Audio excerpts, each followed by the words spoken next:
To enable extended unlock in Oppo A6 Pro 5G, first of all we'll need to open settings on our device. Next step is to scroll down, and here we need to enter security and privacy. Now move down and look for more security and privacy options, and inside we'll be able to find the extended unlock provided with your current password.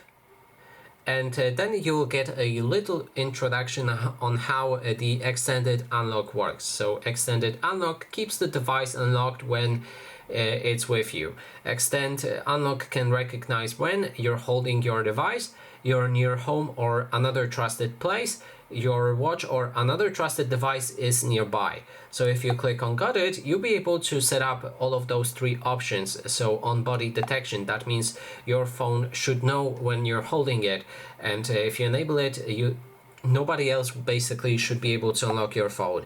Then there's trusted places.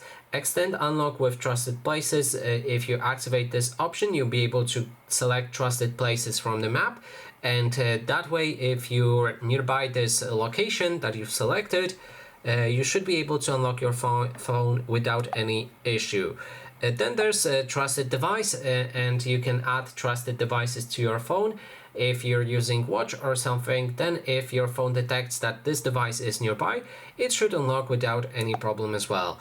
And that is basically everything. Thanks so much for watching.